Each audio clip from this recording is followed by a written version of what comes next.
What is up, everybody? My name is Jacob. I am back with the Closer's Confessions, and I got a special one for you guys today. I'm going to be doing the NCI Authority Confidence Codex. Now, I already filled this out, and I'm going to go through my results with you guys. Basically, within the NCI framework that Chase Hughes teaches, there is a concept called authority. It does not mean mastery over others or being in charge of others. It basically means mastery over yourself.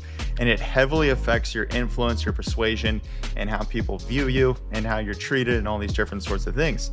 And there are 11 traits within authority that determine your authority. And so basically I kind of went through and scored myself, tried to be very honest. And it's going to be a little crude because I had to draw in all my answers. But anyway, it came to my attention that a while ago that I have very little, if not zero, leadership skills.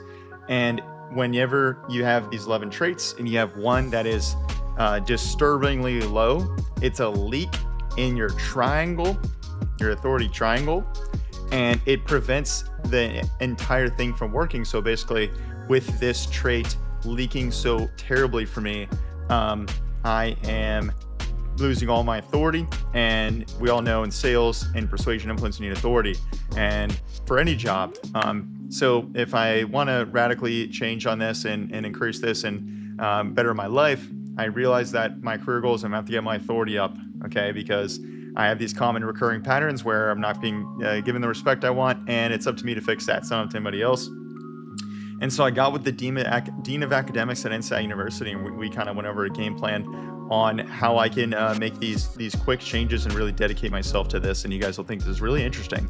So I already filled everything out. We're going to go over it. I'm going to give you guys some insight. Anybody that is doing NCI or is considering it, I think you'll think this is really cool. And for all my self-improvement bros out there, you guys will think this is cool as well. And so let's just take a look here. We start off with the Authority Codex here, and then we will go ahead and make this full screen. And then what we look here is I've done this once and I did it on 6/15. And basically it starts off with trait 1 of 11. First one is going to be confidence. So just basically this is kind of a felt sense of safety, the generalized expectation that positive outcomes will occur in the future. This is an internal baseline, not a reaction. Okay, so you're confident no matter what is going on, and it's just a sense of safety within yourself. So 5 is going to be high, 1 is going to be low. No internal sense of safety. New situations trigger dread, not curiosity. Number 5 is unfamiliar is met with interest, not caution. Expectation of positive outcomes is automatic. And so let's go through here. So I gave myself out of 100 a 49. So 20 is the lowest score you can get. And then if you ever score 100, you're lying. So, we want to say 99, I suppose, for my understanding, is going to be the highest score. I would say 70 is going to be a good score, and then 40 and below is going to be bad. So my confidence needs some work here. I'm only at a 49. So let's look at like a high one for me, and then let's look at a low one. So this is a high one. I trust that I will handle whatever comes. Although I may not be happy about handling whatever comes, I always do have this sense of confidence that I will be able to do it no matter what. And so 1 means it's how often does this describe you. 1 means it never describes me. 2 is rarely. 3 is sometimes it does. 4 is often it does. And 5 means it's automatic every single time, essentially. So I feel internally safe with unfamiliar situations. That's not true. I feel anxiety when I go into unfamiliar environments. I worry that things are always going to fail for myself. When I think about the year ahead, I feel more possibility than dread. That's a sometimes. You guys get it. So I stopped second guessing my decisions shortly after making them. I scored myself a 1 there. I never stopped second guessing all my decisions. And then here, I trust to handle whatever comes. I feel pretty good that one. Not always, but I feel pretty good about that one. And let's look at another low one. My body feels relaxed at high stakes moments.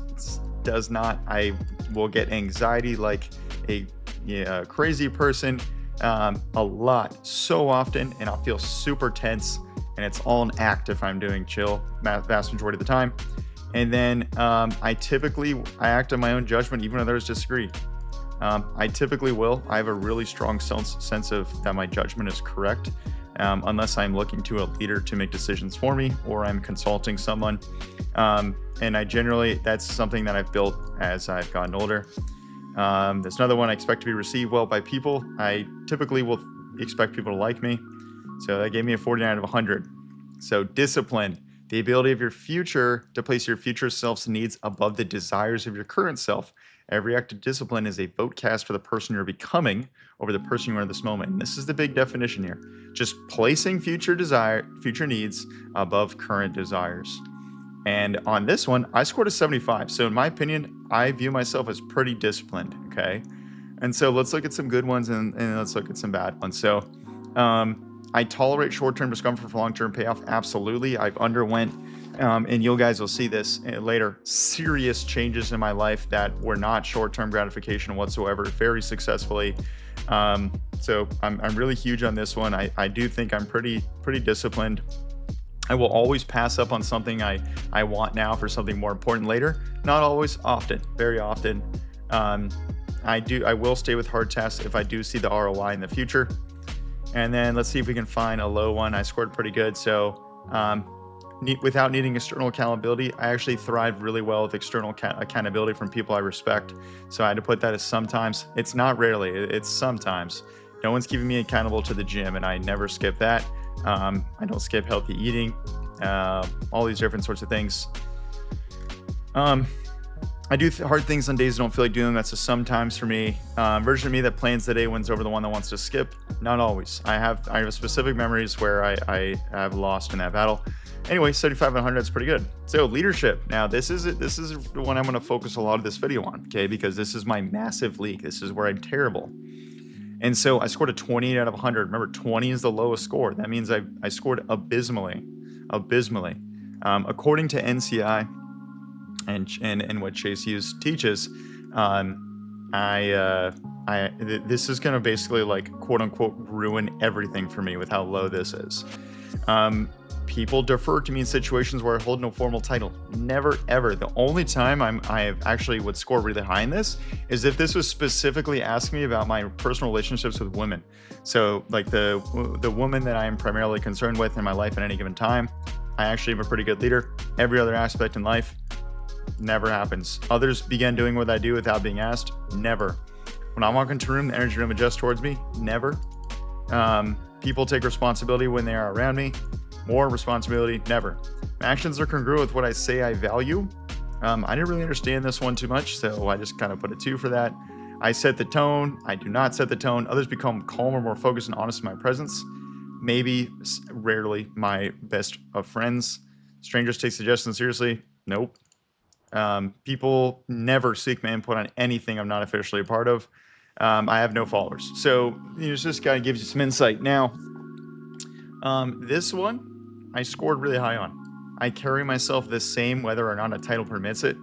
And this is not necessarily a good thing, but I really do kind of act the same in every situation with kind of no matter who I'm around, which could be good, it could be bad. But you can see I do not need authority to be treated as though I have it. No one looks to me to make when decisions need to be made. No one asks me for advice I don't offer ever. And so, we'll go over more of this later. So gratitude, okay? The ability to genuinely feel appreciation for the positive aspects of your life, regardless of external circumstances. And this would be a really good video for anyone that's trying to do a 6MX on me too, because I'm talking about myself a lot of this time, and you'll be able to figure out a lot of these different things as I'm talking too. So if you're learning profiling, this would be a very good video to do this because I'm talking so much about myself. Genuine appreciation. So I scored a 66 out of 100 on this. That's pretty decent. It's pretty decent. So let's look at this. I feel appreciation for ordinary things throughout the day. And this is absolutely something that's huge for me all the time. If I have a very common appreciation for how nice my bed feels every single night. Whenever I have anything good happen to me at my job, I feel so great about it. I like when I cut something. This is like the OCD in me. When I cut like a food item in a good way, it just is cool. I'm like, wow, this is awesome. Things like that all the time. That's just automatic for me. Let's look at a really poor one. I am struck by moments of awe or appreciation unexpectedly. Never. Only time I ever awed is because I'm completely expecting it. Like I was watching the UFC fight when Sean O'Malley won. I was not expecting that technically. But I'm watching a fight, so that's expectation that someone's going to get knocked out at some point. Never. Just never happens to me. That's kind of weird. And then another high one. Let's see if we can find a few down here. Yep. I know some beauty things that I've seen 1,000 times. I can play the same video game over and over and just really, really like it. I can watch my baseball team play on the 162nd game and really appreciate the talent that goes into each plate appearance. I can name 3 things I'm grateful for right now unprompted. Is going to be Gears of War E-Day coming out, the Cleveland Guardians baseball, Cleveland Browns football. I was born tall. I have a great job. I have great connections. I can name a million things that I'm grateful for right now without being prompted. I love whenever I think about losses, it reminds me of what I already have. And I just remember specific conversations where I've brought that stuff up when I'm experiencing great grief. So anyway, 66 out of 100 on that. Enjoyment, this is the ability to access real childlike play, genuine fun, curiosity, elation, etc. I scored a 92 on this. So I'm just an extremely joyous person who is not a leader at all. So what does that sound like for anyone out there? Extremely joyful. No one looks to me for leadership. What does that kind of sound like? We'll get to that later. I laugh deeply multiple times on a daily basis, loudly. Okay. I love playing video games and I love going out and doing random shit quite often. Elation and joy are very regular experiences for me. I lose track of time all the time when I'm having fun. I will walk to my fridge to grab a drink and I will gritty over to the fridge. And like, that's just me being silly. I don't really feel wonder about things, but I do sometimes. My body knows what fun is. Like I can feel it when I'm having fun. I can have fun alone easily every single day. Right. I'm just really enjoying 5 on almost everything. But I am really focused on money and status. So that's going to be a 2. But it's not going to be a 1 because games are not giving me money and status. Baseball, sports, not giving me that at all. Hanging out with buds is not. I probably should have changed that to a 3. Honestly, it should be a 93. My laugh is extremely loud and unedited. That everyone would agree on that. And I still do wonder about things, just not often. But yeah, 92. So I'm scoring extremely high on that. And I am a very joyous person. Environment, ability to control, improve cleanliness, organization, structure of my surroundings. Scored a 74 on this. I felt really good about this. I noticed directly how I feel mentally when my bed is not made and my clothes are not put away versus before. And I always adjust to it. I cannot live with that. My desktop and all that is very organized. And let's look at a low one here. My environment improves each year, not drifts. I really don't think it improves. I kind of just sit at a baseline that I enjoy and I kind of just sit there. Maybe it doesn't really drift, but that's why it's not a 1. Time, ability to plan and execute a schedule aligned with your inner self, where foreseeable events have been planned for and external demands do not dictate the shape of your day. So scored a 61. Okay, that's all right. That's in the middle. That's decent. Okay. I plan for foreseeable events all the time. I'm planning for everything, but that gives me anxiety because I'm planning for the worst events all the time. And that reflects back to my confidence. I think if I was more confident, I would actually probably score a bit lower on this. Other people's demands rarely dictate the shape of my day. That's true. I know what I'm doing every single week, each block. Absolutely. Always know. I'm able to say no to people if it doesn't align with what I need to do. I finish important things. I do that. I am a slave to my calendar, unfortunately. So it is definitely a tool that uses me, but that's just because, with my job role, it is what it is. Okay, let's go down. And let's see another bad one. I don't make decisions about my time under pressure. I always make decisions about my time under pressure. So that's a 1. I plan rest as deliberately as I plan work. Absolutely not. Absolutely not. I get the urge to rest like basically every 5 seconds. And sometimes I'm 10 minutes into rest and I need to get myself out of that. You get it. 61, appearance. So the ability to maintain hygiene, diet, fitness, clothing in a way that enhances. I scored a 60 on this. Really high in some areas, really low in others. My daily hygiene and grooming are consistent. Always have my hair cut. I have my beard trimmed, my body hair trimmed. I'm always brushing my teeth. I'm flossing on a daily basis now.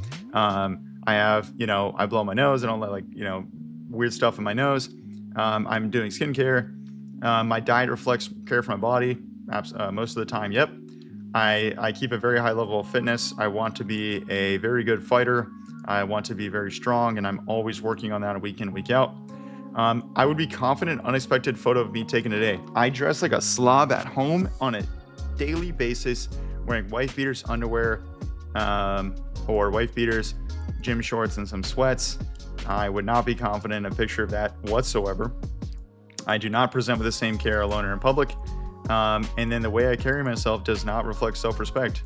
You need to dress normally, like I'm dressed normally now. So if I were to grade myself moving forward, because I decided to make a big change here, I would give myself more, up to a 2 at least. I love staring at myself in the mirror. No neglect. Never, ever do people perceive the level of self-respect I intend them to, ever. It's always complete opposite. I wear super tight clothes. I'm not hiding. I would not be comfortable running into anyone, right? A high-level executive. Right now I would, because I've changed this, but then when I did this, I was wearing no shirt, gym shorts. I don't want maybe a girl that I'm trying to date or something to see me, or like a high-level executive, or even most people. And so there you go. 60. A lot of good, a lot of bad. There's a lot of 5s, a lot of 1s. Social, ability to connect with other people, but finding and experiencing sameness across difference. It's a muscle. So here's a good one. I can pick up a conversation with anyone, anywhere. I can do that just with my training I've had at NCI, I think. I notice what is similar between me and someone. I'm always making comments about how, oh, me too, because I have a large acceptance need or an approval need, and I want them to feel safe with me. People feel genuinely seen and heard if talking to me. Most of the vast majority of the time, not true. I feel like I don't have that connection.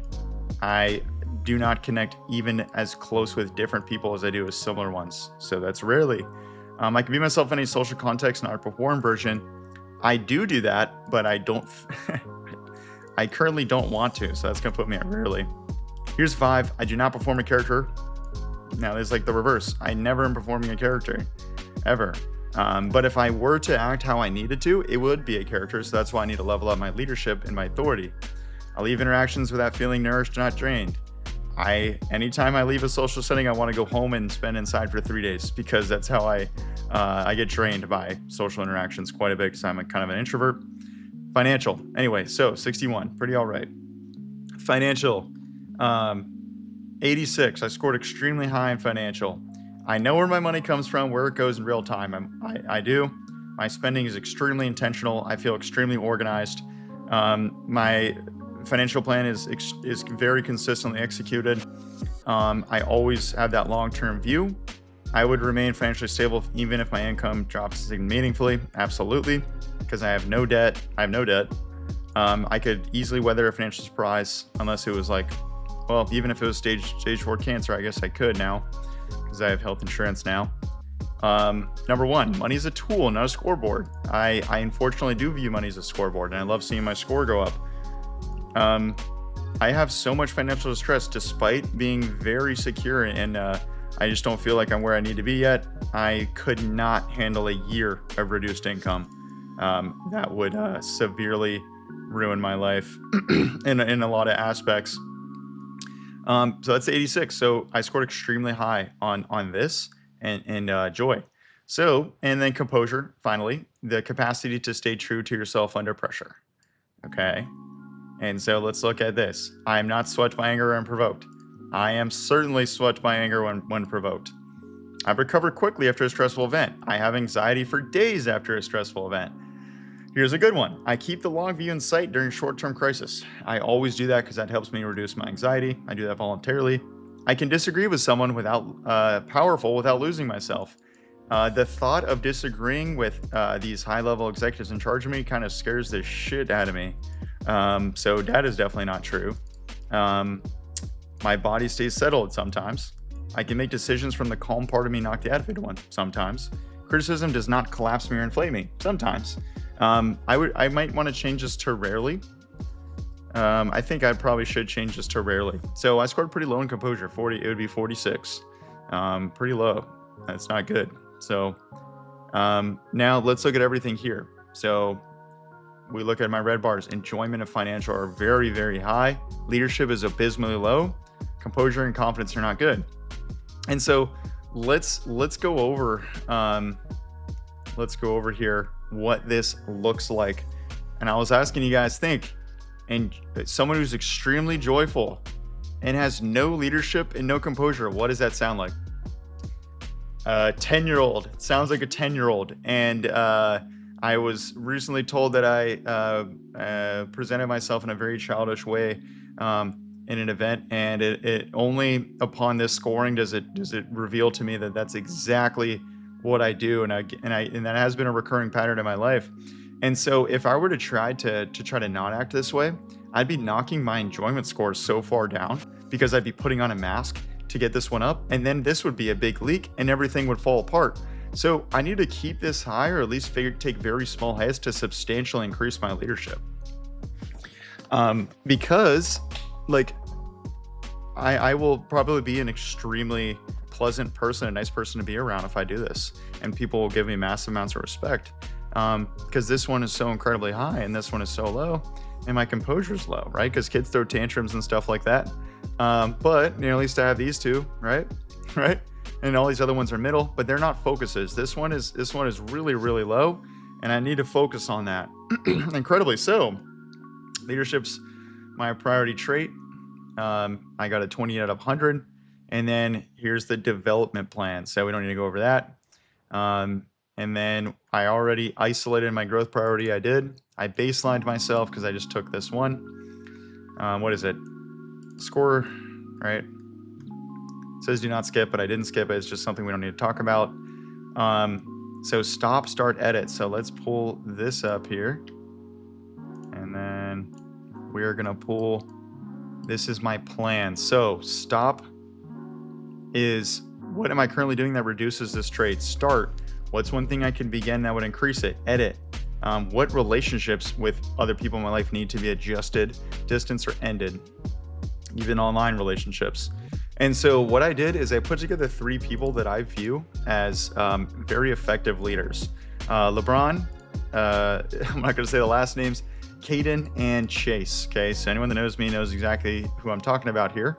So I was with the Dean of Academics, and I put together 5 traits for each person that I think makes them an amazing leader that I've noticed.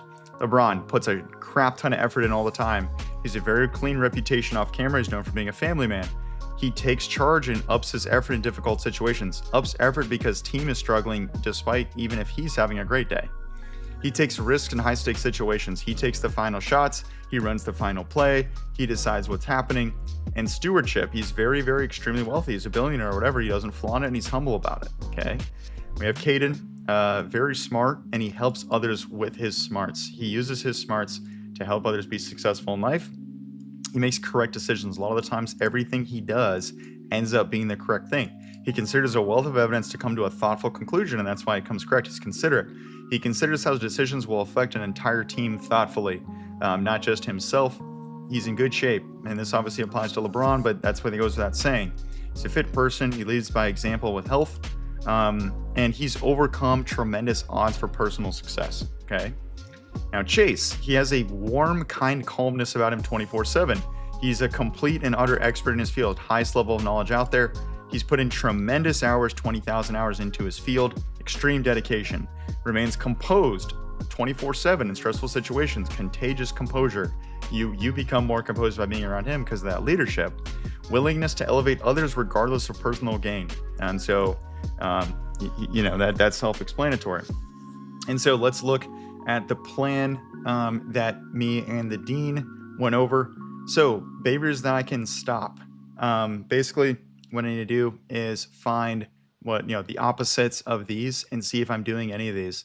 Number one is I do make decisions pretty quickly without necessarily putting in a ton of thought. So I would essentially, per day, I could stop doing a behavior, but stop and start kind of goes together, that I am able to identify And I would just go through these because this is where I'm starting, because this is square one, and kind of just figure out if I'm doing anything that is doing the opposite of this. So for here, there's a behavior I do here that I need to stop. This doesn't necessarily apply. There's a behavior here I need to do to stop. You get it. We could go through it. So I'm going to be listing out these behaviors, and I will be going over those with you guys next episode on this, because I will have found all the behaviors I needed to stop. Start is behaviors I can start doing. Okay. Same thing. Behaviors I'm not doing that I need to start on. And then edit. So relationships I can edit. So do you have someone in your life that takes down your score just by being around them? Think someone who's depressed, who complains all the time. They're going to drop that enjoyment score drastically every time you're around them. So if you're wanting to improve your enjoyment, you just have to stop being around that person, right? So you modify what you talk about with that person, and you choose the amount of time you do or don't spend with them. Okay. Now, we take these things and we put them into the fear protocol. Okay. And before we do the fear protocols, we do our daily diagnostic. Every single day, now that I understand these different levels, I'm going to rate myself 1 through 5, how I felt about them on the daily basis. And we need to track this and make sure that these are going up. But for me, especially in leadership needs to be going up without something else being tanked. Okay. Fear protocol. So focus runs on novelty. Novel environment stimulates synaptic plasticity and force the mammal brain to reconsider who it is. So you're rewiring your brain. So if we look here, let's see what I wrote down here. So basically for focus, I'm not going to look or listen to people that aren't great leaders. So for me, I watch a ton of YouTube. Basically everything I look at on YouTube or whatever I'm watching is only going to be consuming content from great leaders. If I don't think they're a great leader, I am going to have to forego just even listening to their words at all. So this would be like I'm constantly putting on, like Andy Elliott motivational videos or something. Despite whatever you think about him, he is clearly a good leader. I might think the Bible. Jesus Christ is obviously an amazing leader. I watch sports because there's leaders on these professional fields. So there you go. Taking away all my focus from anything that is not a good leader or anyone that does not have leadership traits that I want. Emotion. And so this is essentially recruiting different sensory anchors. So my eyesight, my scent of smell, my touch, and I'm associating that with leadership traits. So what I'm going to be doing is I'm going to be spraying a certain type of cologne every time I'm consuming content from someone I view as a good leader. And then in my free time, I will be using that cologne on myself, so that basically I will develop this kind of hindbrain thing that I'll be constantly thinking about and applying those leadership qualities because I will be smelling it, right? It's like if someone's trying to make a financial situation change their financial score, you can put like a penny and smell a penny constantly, and you just kind of smell money. That's like an example here. I think, smelling currency while training financials is a classic example. Or smelling your dollar bills, whatever it is. But using sensory anchors, so agitation, basically this is gonna hurt. This is gonna feel like crap going through. So I just have to get ready because dopamine is an expectancy of positive chemicals. So if you're expecting a positive chemical, your brain's gonna wire you to do that over and over and over. And so what's happening is I need to rewire my brain. So what happens is I'm gonna get a bunch of dopamine that will get let down, and I will fail to reach that positive chemical, the serotonin, I think it is. And that's gonna stress me out. It's gonna not feel good. And I'm gonna be agitated, right? This would happen when I deleted a bunch of apps off my phone, as I was very stressed that entire week and a half until I kind of rewired my brain.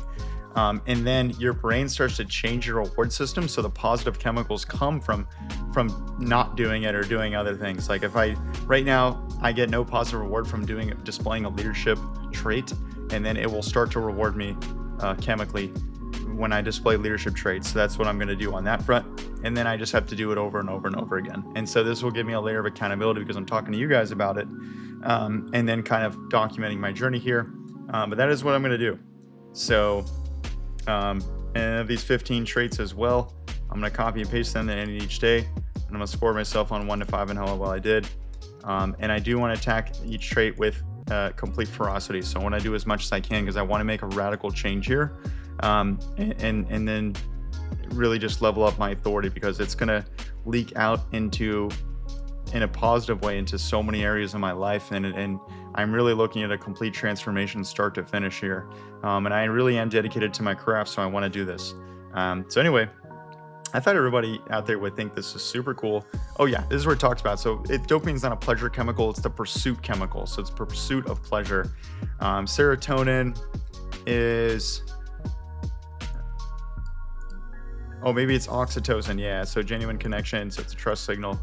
I think serotonin was the one I was talking about. But anyway, I'm going to do a rescore after 30 days, and I will do it live with everybody. And we're going to see how I do. I have identified the priorities. I've written my levers. I'm going to begin my nightly scoring tonight. And I will be doing the fear steps. Daily reps, no changes to the plan. Just got to trust. And then we will see. I want to bring it up to at least a 40 on leadership, but I feel like, we'll see how this goes. I'm going to be paying attention to see if people seek my opinion on things without me asking or without me offering it. We'll see how it goes. Yeah, what I've been predicting is that it might go up to like a 35. And then I will probably need, since it is abysmally low, about 90 days of working on this before I am up to an acceptable score. Maybe 180 days before it is not my lowest one. So we will see, and I'm sure my other things will improve as I do this as well. But anyway, guys, this has been it. So this is everything. I'm really excited for this, and I hope that someone is at least interested in following along, or the authority trainings here that at NCI offers. And so if you made it this far, comment. Jacob has a lot of swag, and Jacob has great authority. So but I will see you guys with next week's update. Peace.